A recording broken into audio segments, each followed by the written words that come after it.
Nielsen with the first question. So John, take it away, please. Thanks, Sue, and good afternoon, everybody. Thanks for joining us. We continue to be on a path to compete this fall, and that's a phrase that I've used frequently, but we continue to be on that path. Last week, we administered 319 COVID-19 tests. Student athletes, coaches, administrative staff all came back negative. So we've administered over 1,750 tests, 5 positives. None of those are active. And thankfully, we've not had a positive test in the past 6 weeks. So I think that two things that does is, number one, our protocol that we built, we're pleased the way that it's working. And secondly, I really credit our student athletes. I credit our staff, our head coaches, and we stress this across the board, is people, it's imperative that they adhere to the protocol, and they're doing so. And if we continue to act that way, then we have a chance to compete in the fall. So we're excited. We're excited about that. A lot of good conversation amongst the 15 ADs in the ACC conference office, and the office continues, and the ACC continues on a path to competition as well.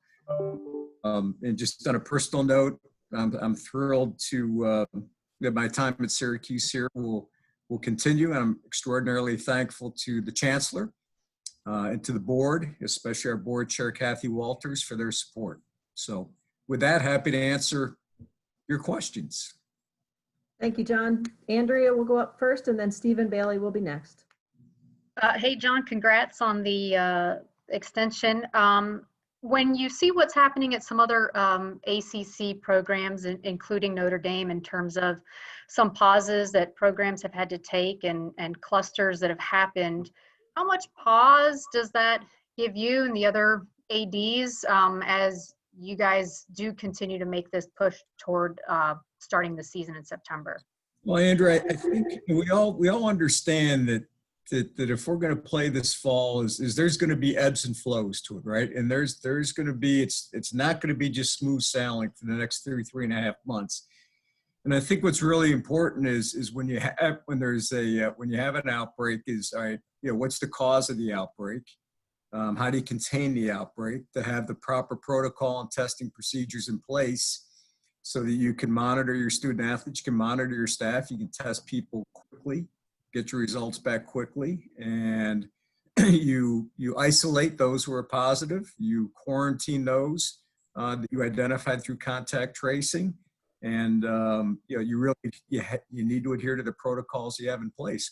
I think for us, it's just a reminder, frankly, of how fragile this all is, and it is. So that it doesn't take much to shut the entire enterprise down. So it reinforces, again, the need for not only our student athletes, but I stress this continuously, our staff and our coaches, all of us. We need to really, really adhere to the protocol at all times.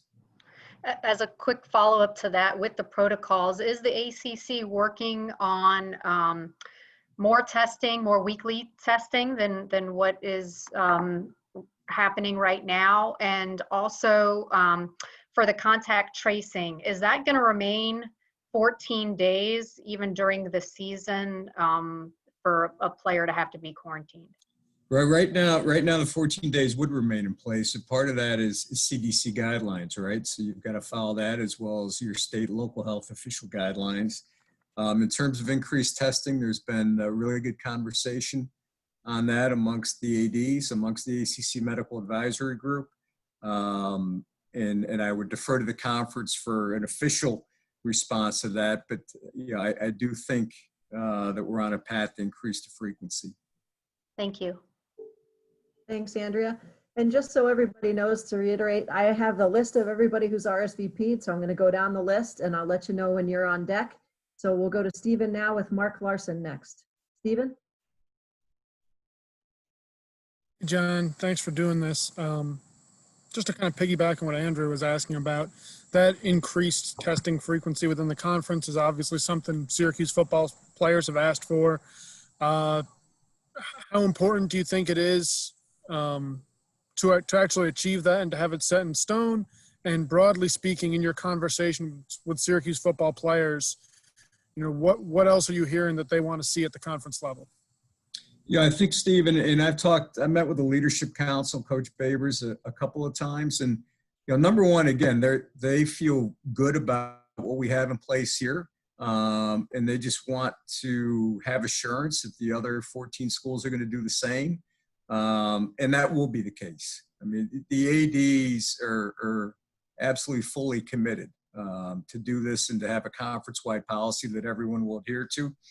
I think it's important to increase the frequency of testing, because doing so, that creates, I think, a better and safer environment for everyone. And if you do have someone who tests positive, again, you immediately trigger your protocol. So, as I've said before, I'm in favor of increasing the frequency of testing, and not only for football, but for other Olympic sports as well.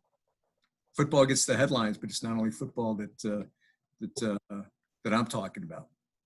Sure, agreed. On a kind of separate note, it seems like one of the other sides of this is the student body. Obviously, you've seen what happened at North Carolina. I believe Mac Brown characterized it as potentially being a competitive advantage. I understand nothing quite like that has happened in Syracuse yet, but what are your thoughts on the idea that schools can play football with students potentially?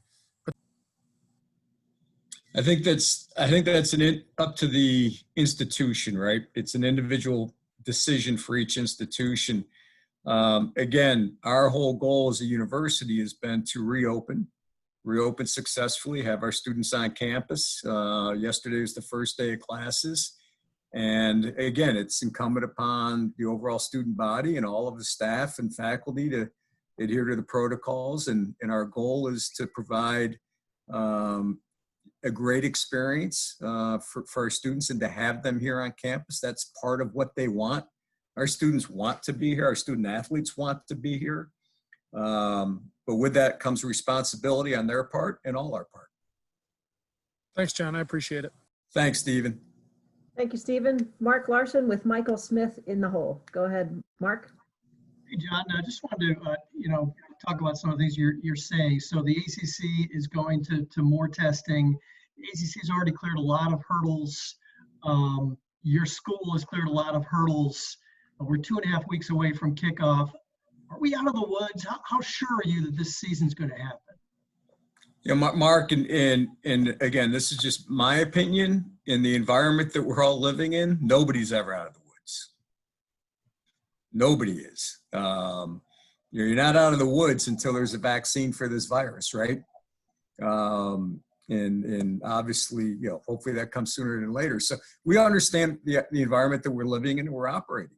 And again, we just try to, you progress day to day, you progress week to week. We're 2.5 weeks away from the North Carolina game.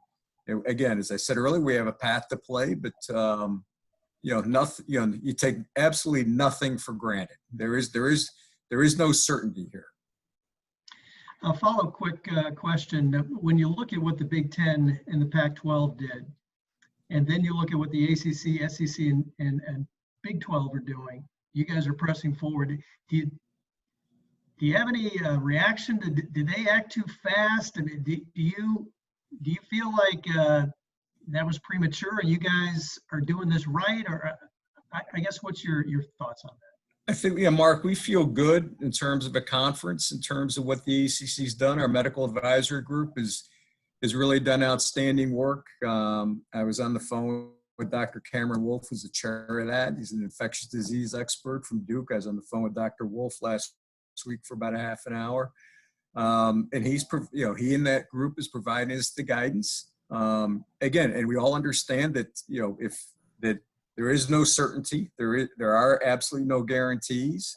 And that, but that group feels comfortable that we can play and play safely. And if the New York State Department of Health or Onondaga County Department of Health say, no, we should stop, then we'll stop. There'll be no debate over that. We will take the guidance and the expertise from our medical experts.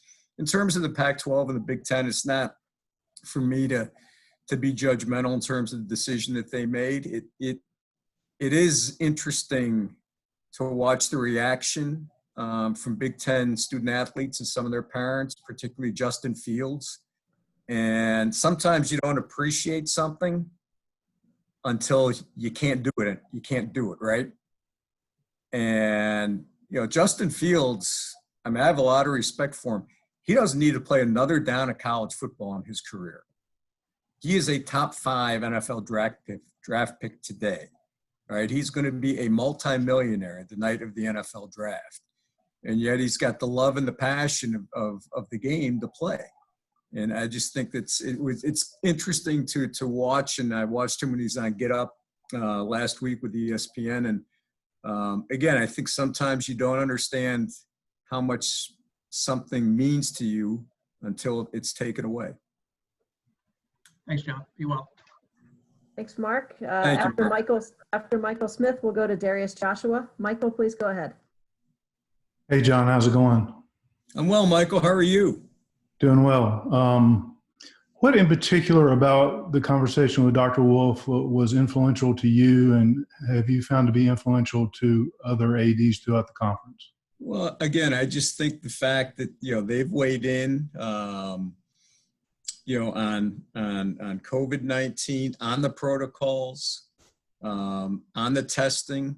And as we said, it looks like we're going to increase the frequency of testing, which is good. So we've come such a long ways in the past 30, 45 days.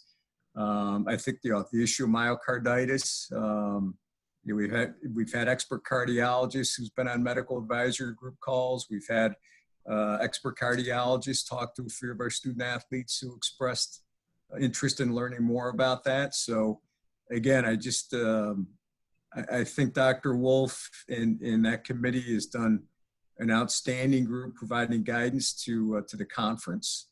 And yet at the same time, it's all with a caveat is, yes, this is definitely going to be a challenge, but right now they think there's a path to do it and to do it safely. And then, John, a little bit off topic, but sort of related to the pandemic, which is going to leave a lot of schools talking about tens of millions of dollars in revenue shortfall for 2021. One of the developing storylines is about schools going out and seeking loans to be able to cover that kind of as a bridge to next year.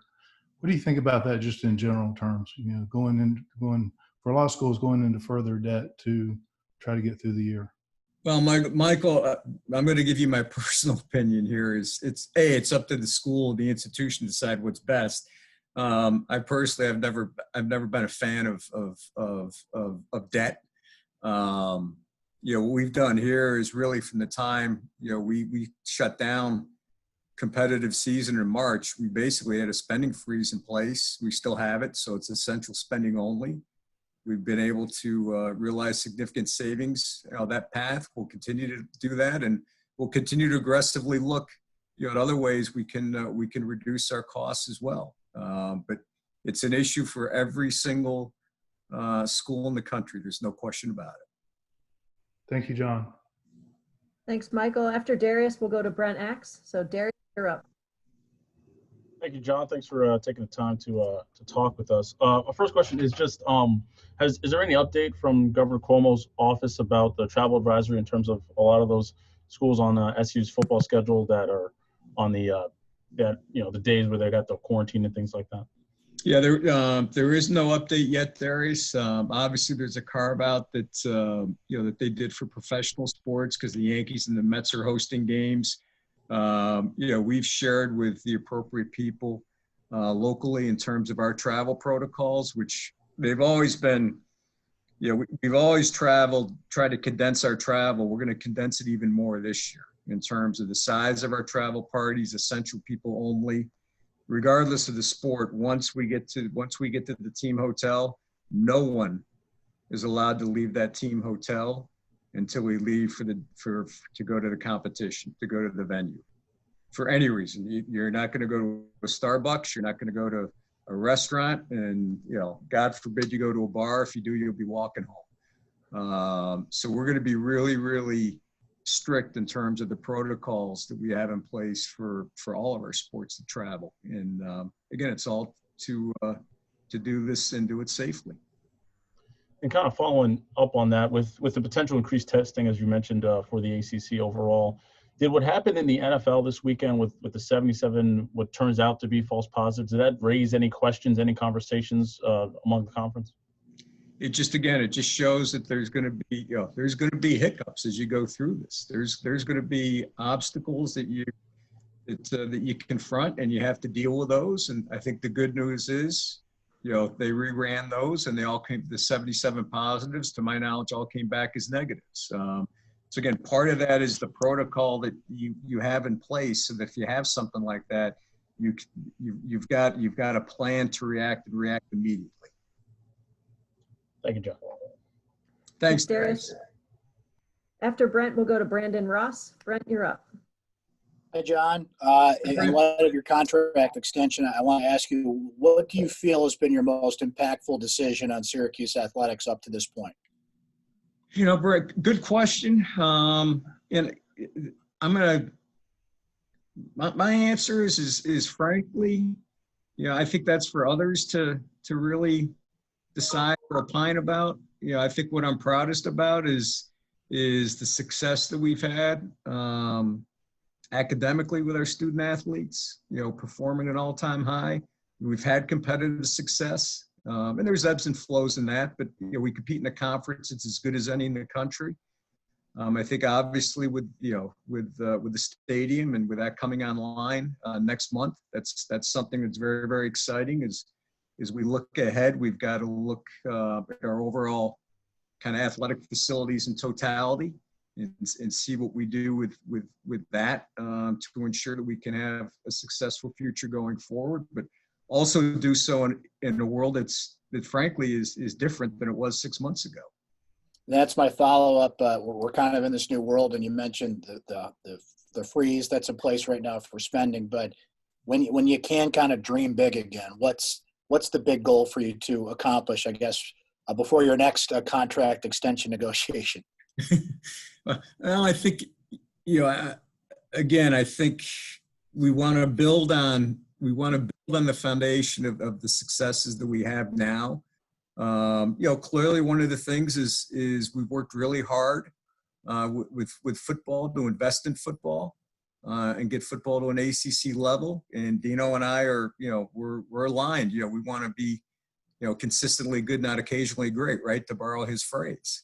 But we want to be good in all sports too. And that's, we're committed that if we're going to field a sport, that sport's got to have the opportunity to have success. And I don't think that's necessarily the case at every school in the country.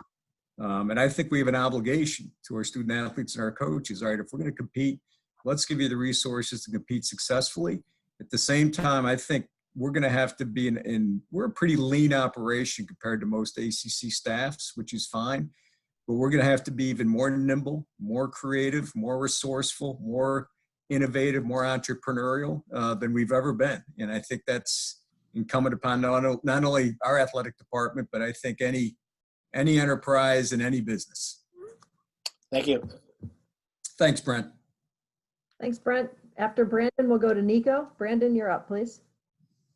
Hi, John. Congrats on the extension again. I want to follow up on something you said about the other sports and them needing to succeed. Obviously, I don't know if you heard, there was the announcement from the New York high school sports yesterday that the low-risk sports are going to compete, but high-risk are still going to practice. They're going to determine a path forward.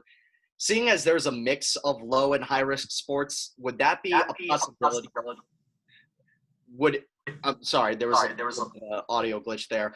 Would there be a possibility that maybe high-risk sports don't compete, but low-risk sports do, if the circumstances arise to where that's necessary? Brandon, good question. We really haven't thought of it that way. We've kind of looked at everything in totality. And that's why, again, I think the frequency of testing is really important. I think it'd be pretty hard if we weren't playing in certain sports to continue to compete in other sports. So we've looked at this again as, we're kind of, we're all in, together as one athletic family in terms of trying to compete.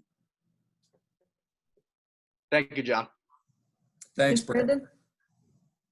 After Nico, we'll go to Chris Carlson. Nico, fire away.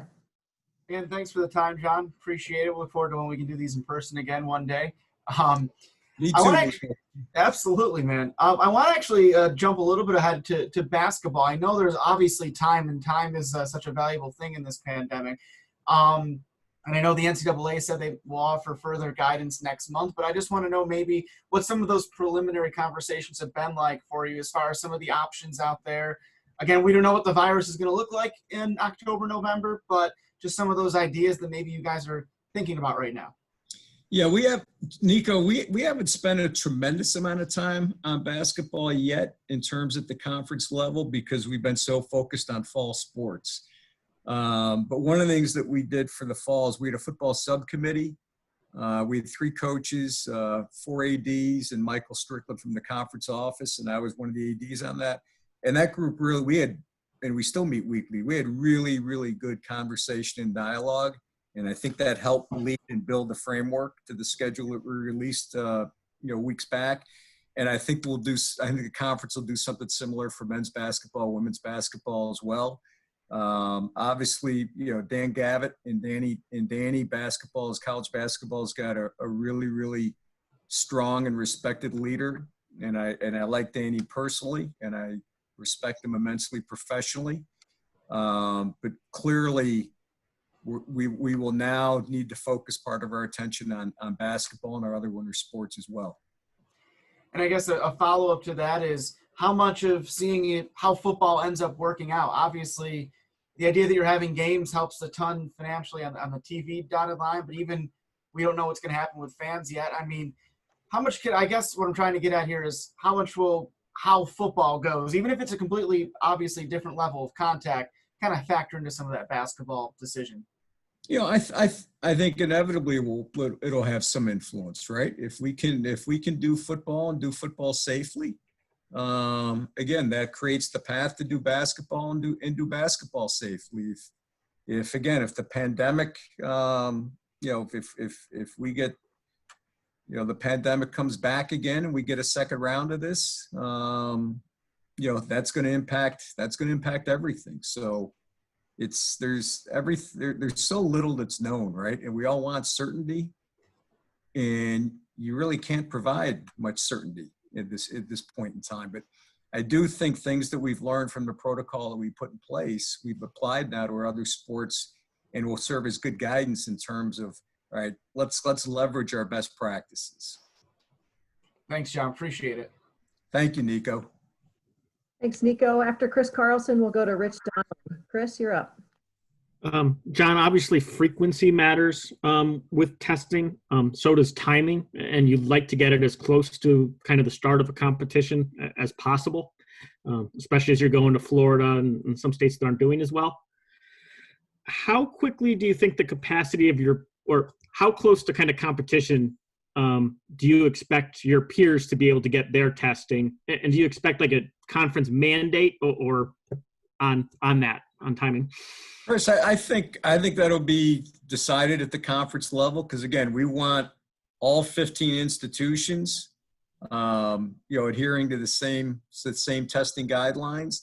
And there's been a lot of really good work done by a number of people in the conference office and others in terms of identifying where we can do testing and do rapid testing, so we can test as close to the day of competition and get those results before competition. And we've made good progress there, and we're in the late innings of getting that done. And this is a question, I'm thinking mostly of men's soccer and field hockey. Have you asked them how they feel about competing in the fall versus competing in the spring for a national championship? And they won't get, even if they can play for a national championship in the spring, they won't get quite the run up that they maybe would have liked. Yeah, I mean, this year's it's going to be different for everybody. I think for all of our fall sports is number one, there's no certainty that there's going to be NCAA championships in the spring. We don't know. And what we decided as a conference, it's all right, we've got a path to play in the fall, so let's focus on that. And if there are NCAA championships that are conducted in the spring, all right, then we can come back and hopefully, compete for those as well. I think the other thing which was very important is just the clarity that was provided by the D1 Council and the Board of Governors last week is no matter how many games you play this year, you retain that year of eligibility. So I think that was very, very important in terms of giving our student athletes across the country the knowledge of, all right, I can play this year, and regardless of how many games I play, I retain that year of eligibility. Thanks, John. Thanks, Chris. After Rich, we'll go to Anthony DeBundo. Rich, you're up.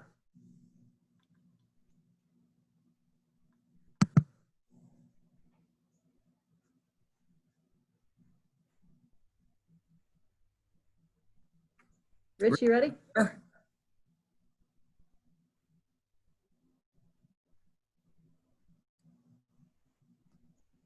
Rich, can you hear us? He just responded in the chat, skip me please, mic problems. Oops. Okay, we'll come back to you, Rich. If you want to put a question in the chat list, Rich, I'm happy to answer it that way too. Anthony, you're up. Hello? Go ahead, Anthony. Okay. Hi, John. I cut out in the middle, so I'm sorry if this question was already asked. I'm back though. My question is, why did you guys decide to ultimately release the fact that there were no test results after you initially said that you were going to keep that private? I think what we did is we wanted to be in sync with the university, because now the university has a dashboard that's updated a couple of times a week, and everything that we've tried to do really since we started creating the plan for the fall is to do so in conjunction with the university, do so in ways that if we learn things by having the first cohort of students back on campus, which we did, what are things that we've learned that we can share, and again, and leverage across campus. So I think it just speaks to that we are totally, we're part of it. We're part of one university, Syracuse University. Thanks. You bet, Anthony. Thanks, Anthony. We'll go to Donna and then John Kikis. Donna, you're up. Hey, John. So speaking of basketball, which is what I was going to ask you about, you mentioned Dan Gavitt, and one of the things that he has talked about is a bubble situation. And there have been talks about bubbles around the NCAA tournament. There have been talks about bubbling basketball players from the end of from Thanksgiving break until the end of winter break, and getting some sort of regional play in these bubbles. And I'm wondering if you've engaged in any of these conversations, and even if you have or you haven't, what your sort of philosophies are about it. Really haven't engaged too much, Donna. It's interesting, right? Because the bubble, all references to the bubble, are you going to make the tournament or not, right? That's where bubble's been used the past God knows how many years, and now bubble has multiple meanings in the terms of sport of basketball. My personal opinion is I do think that period of time between Thanksgiving and kind of mid-January, where students they leave for the Thanksgiving break, they're on an extended break until mid-January, presents an opportunity that we should look at to play, to maximize the ability to play, because it's kind of as close to a bubble environment as you get. I'm just not sure it's real practical to put student athletes in a bubble for 3.5 or 4 months. I mean, they're still students. We want our kids, we want our students to go to class. We want them to, we want them to be in person for their classes, but I do think that Thanksgiving to mid-January timetable presents some opportunities. So you would, my personal opinion. Didn't mean to interrupt, but so you would be amenable to like a Colgate, Binghamton, Siena, St. Bonaventure, Niagara kind of interplay in a non-conference situation? Don, it could be that. It could be, and again, this is part of, I think, why having a subcommittee for basketball, men's and women's, is important and it'll be helpful to the ACC. We may look at that as an opportunity to maximize intra-conference games. Sure. So maybe it's not a regional bubble, but you know what? Maybe it's a play where, all right, let's play as many conference games and get as many conference games on the books, and what is, is again as close to a bubble environment as possible. Again, nothing decided. but I look forward to the work and the recommendations of that subcommittee. All right, appreciate it, John. Thanks for talking to me today. Thanks, Donna. My pleasure. Thanks, Donna. After John Kikis, we'll go to Mario. John? Can you hear me? We hear you, John. Hi, John. You got the Carrier Dome's gonna be 40 soon. How important, in your estimation, has it been to the school? Oh, listen, I think it's one of the iconic venues in all collegiate sports. It's a landmark of the community. It's a landmark of the university. It's an incredibly unique facility that it sits right in the heart of campus. And while it plays host to 5 sports, it serves our campus in so many other ways. There are so many university events which are held inside the dome, which actually the number of that eclipses the number of athletic competitions we have in the dome. So I think it's an incredibly important and been an incredibly impactful facility for not only the university and Syracuse athletics, but for our community. What sort of financial impact has it had? I've never seen, an economic study in terms of the impact of the dome. Just, you go back to a year ago, September, when we host Clemson, there's 50,000 people at the game. Lord knows how many other people were in town and maybe didn't go to the game, but they wanted to be part of the scene. And whether it's, hotels, restaurants, bars, et cetera, that type of thing, retail places, the economic impact's enormous. Thanks, John. Thank you, John. Appreciate it, John. Mario, you're up. Hi, John. Congrats on your contract extension. Thanks, I'm going to Mario. touch on 2 parts that have already been answered. What is the state telling you as far as for you to get guidelines on the travel restrictions that are going on? What do you guys need to do, or is it just, tossed it out there and just kind of waiting on an answer now? Well, I think what we do is, again, build the travel protocol, which is incredibly detailed. Share that with the appropriate people, get their input, and we hope ultimately their approval. And I, as one who travels particularly with football, I mean, it is a bubble, and it's going to be a bubble, times 10 this year. And part of that is reducing the travel party. Again, once you're in the hotel, nobody leaves the hotel. So, and as you know, we fly in the day before, and we go to the venue, we compete, and we get on a plane and we come home. So, I feel comfortable in terms of what we put forth. Other question, you touched on the other fall sports, you even touched on basketball a little bit, but is there a timetable for field hockey, volleyball, men's and women's soccer? We haven't seen any schedules released, anything as far as those sports are concerned. What's the timetable to try and get them on the playing field this fall if they do play? I think we do have a plan to play, and it's, the conferences they do for every sport releases the schedule, but part of the statements that the conference put out is, kind of that weekend of September 12th, so, which is a Saturday. So that would really signify the start of competition for all fall sports. Thanks, Joe. Thanks, Mario. Thanks, Mario. That is everybody through the list. Does anybody have a pressing question based on the conversation today? If so, please raise your hand. We have time for a couple more. Darius, I see your hand is up. Please go ahead. Just a follow-up to the travel concerns. Obviously, you can emphasize on your part with the governor's office how you all will travel.